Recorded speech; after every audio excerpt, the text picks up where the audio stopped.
Good afternoon, everyone. It is Friday, April 3rd, and this is lesson number 2 for Unit 4 of which is again dealing with political parties. So really quickly, I just posted this to Google Classroom, and then I'll be posting the screen recording, of course, to go along with it. But moving forward, I have decided that I'm going to give a grade, a small grade, but a grade to completing the guided notes pages for each lesson I record and post. Doing this for two reasons. Number one, it's a very easy grade for you. Although it'll be a small grade, again, it's still an easy grade for you. Number two, it is a way for me to make sure you are engaging with the lesson and you are actually watching and hopefully taking notes and learning from the screen recording of notes. I'm trying to keep these as short as possible. But since I obviously am not seeing you in person, I need to still be doing some type of check to make sure you're engaging with the notes. So I'm giving you guided notes pages, so all you have to do is fill in the blanks. So again, it makes notes easy for you to take, but I just want to make sure you're engaging with the notes, so that should be an easy grade for you. So lesson 2 here, we're going to talk liberals and conservatives. Can you tell the difference? So again, typically Republicans are associated with being conservative, and Democrats are typically labeled with being liberals. So we're going to go over what is the difference between the two. So for a warm-up, obviously I don't have you in person, but just think to yourself, do you consider yourself a conservative or a liberal, and why? And maybe after this lesson you'll have a different opinion on who you are, or maybe you won't have a change of opinion at all. And come early next week, an assignment I'm going to give you is I'm going to give you a link, and you're going to fill out a quick quiz, and it's going to give you it's going to put you on the spectrum somewhere from all the way left as a radical liberal to all the way right to radical conservative, or somewhere in the middle, and you'll kind of get a figure out where you are on the spectrum dealing with your political beliefs. So what is the definition of each? So first of all, a liberal is one who believes government should be active in supporting political and social change, and they are open to new behavior and ideas that are non-traditional. So they are very progressive, meaning they're looking to make changes to benefit everybody, and will change things as different things are happening in society. Whereas a conservative is one who favors traditional views and values in government and society, and who is cautious regarding change, proponent of limited government and private property. So, typically conservatives want less government involvement, and liberals typically want to be involved more to better help everybody. Now, these definitions of both of these terms apply primarily to our American political structure and culture, and are not obviously the only definitions of the two words, but these two are pertaining to our political affiliation in the US. So, here's the political spectrum. Again, we're going to do a quiz next week. We're going to see where you end up on this spectrum. So, there are several ways to identify and describe political parties and where they fall on a spectrum. So, first of all, left wing, typically referring to Democrats, right wing, typically referring to conservatives/Republicans. So liberal and progressive on the left, whereas conservative on the right.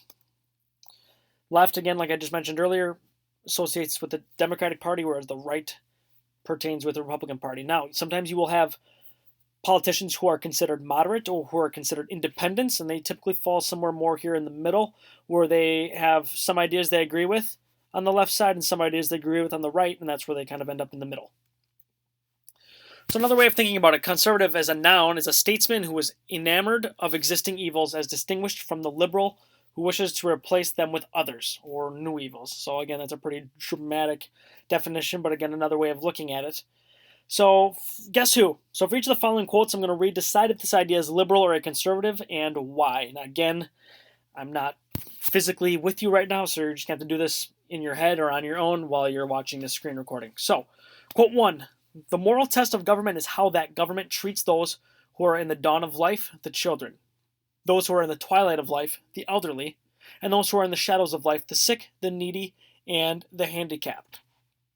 So when we think about this quote, it seems to be dealing with a lot of getting help from the government. So who does that lean more towards? That would be liberal, and this was said by Hubert Humphrey.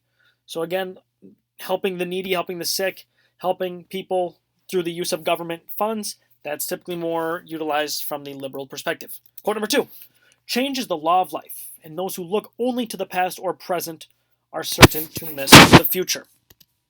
This one again would be leaning liberal, and that is by JFK, who stated this quote, So saying, again, we need to keep changing as things are happening, and we can't miss out on fixing things by relying and only looking at the past or the present. Quote 3.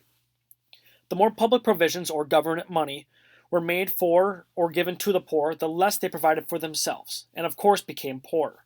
And, on the contrary, the less that was done for them, the more they did for themselves, and became richer.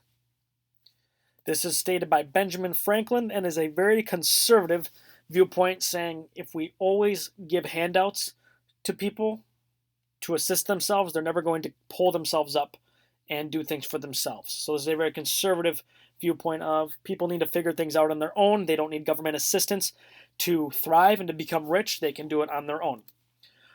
Quote 4. It is not strange to mistake change for progress. And this is another conservative viewpoint. This is by former President Millard Fillmore. So this being, so it is not strange to mistake change for progress. So he's basically saying just because you change something does not mean that's progress. All right. So he's saying that change and progress can be two different things. So just because you change something doesn't make it better. And I'm sure we've all dealt with that in our lives where something's changed and it really didn't fix anything, but it was just changed for the sake of change.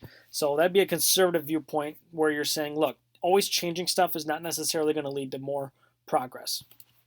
Quote 5, a free people ought not only to be armed, but disciplined. And this was stated by first president himself, George Washington. This is a conservative quote. So he's saying, look, citizens have the right to be armed. Also disciplined, but armed.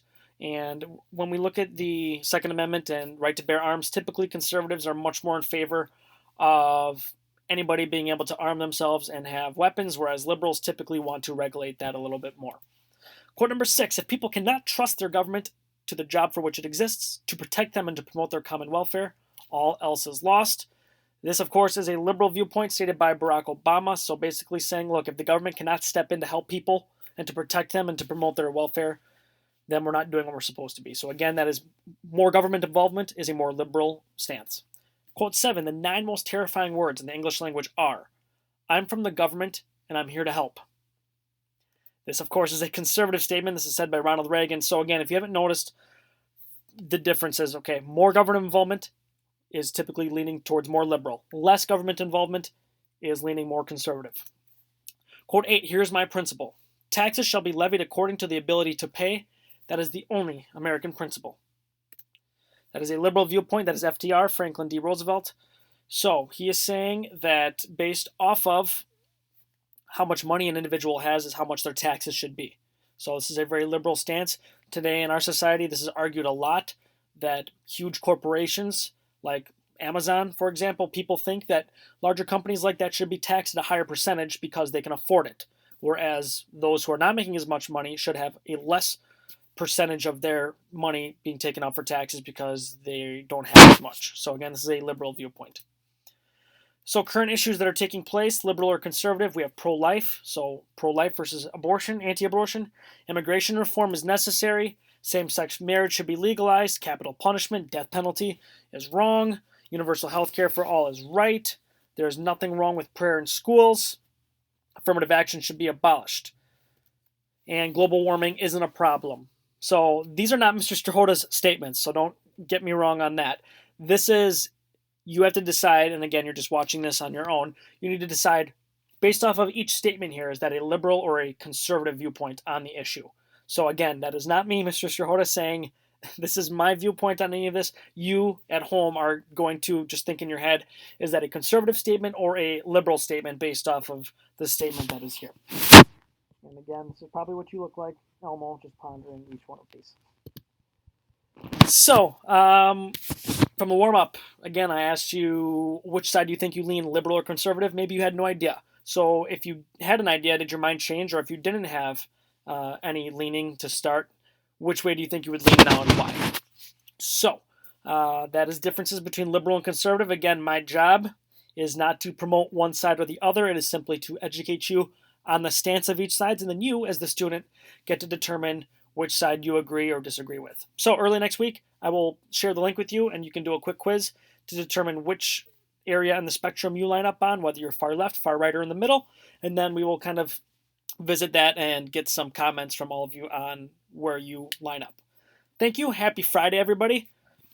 Hopefully you are staying healthy and safe and keeping up with all of your work. And as always, please make sure you're asking me as often as you need if you ever have any questions. Thank you. Have a great rest of your day.